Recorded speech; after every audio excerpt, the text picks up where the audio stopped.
This is the Ki-44-II, specifically the one in the Chinese tree, and this thing is kinda crazy. It's got some ridiculous performance for the battle rating it's at. This specific Ki-44 sits at a battle rating of 3.3, when the exact same one in the Japanese tech tree sits at 3.7, because reasons, I guess? There is also the other Ki-44, that's a Japanese premium with the funny 40mm cannons, but I haven't quite got around to playing that one yet. Although that one is the Otsu, so I don't know the performance differences. I imagine it's similar, but it is at 3.0, so I can't imagine it's exactly the same as this. But I guess I'll find out soon enough when I get around to playing it. Anyway, this one though is kinda nutty at 3.3. It's got some ridiculous performance. It's still a Japanese plane, so you can outturn like the majority of the things you're gonna face, but instead of turning being your only redeeming factor, you actually have some speed and you have a really good climb rate and 4 12.7s that have HE rounds. Now these are funny. They're machine guns, but they hit like 20mm cannons, and honestly, I feel like they hit harder than a lot of the 20s in game, especially in props. Now I know the Japanese 12.7s got buffed at some point, I don't remember how long ago,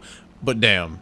These things hit hard, and the combination of the flight performance, the battle rating, the guns makes this thing extremely fun and really easy to play. I honestly think this is one of those planes that kind of falls into the brain off category. Because of this thing's climb rate, you're going to be entering most fights with an energy advantage, and you're still agile enough to get your guns on target if they try and dodge. That is if you can get a handle on the roll, because at first I felt a little weird about it. It's a little tricky to get under control. It doesn't really roll all that quickly, and when you try and use rudder to help it out, I tend to like over rudder constantly and end up just spinning around, and I'm like, ah, damn, that was not smart. But as I played it a little bit, I've kind of got to the point where I'm relatively used to it. But it doesn't really matter that much, because otherwise the plane is still so, like, so good that I feel like drawing that as like a negative, I'm kind of just grasping at straws here. But yeah, as I said, it is really fun. The only downside, I guess, is props in general. You have to deal with people flying around their airfields and, you know, you not being able to do anything about it because you're just going to get sniped by their AA.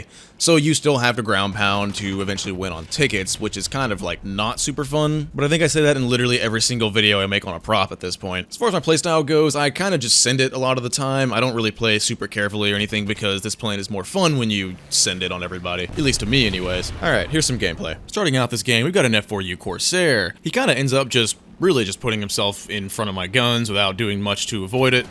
And then I get a crit on him, and then he knows he's gonna die, so he just bails out.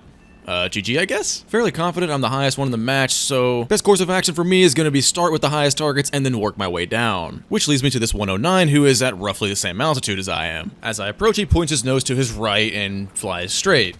Alright, I guess I'll take it. I didn't stick around at altitude very long because I didn't see anybody else up there, and I noticed a little cluster of enemies pretty low to the ground. The highest one is this Corsair. Now, he's not very high off the ground, not much higher than the rest of them, but he is the highest one, and he pitches up for me. Now, I just came from high altitude, so I have all of the energy in the world, so dealing with this guy is going to be a non-issue, especially when he fully commits to a climb like this. When I think he's slow enough and not going to be able to get out of this, I put my nose right back down to get right behind him. Unfortunately, my aim is pretty terrible, and you're going to see that right now, but he ends up, you know, he's right in front of me either way, so finishing him off is no big deal. Even if I did use too much ammo, I still have plenty left. After the Corsair is dead, I've still got 3 of my opponents right below me. All of them seem to be pretty distracted, so I'm going to take advantage of that.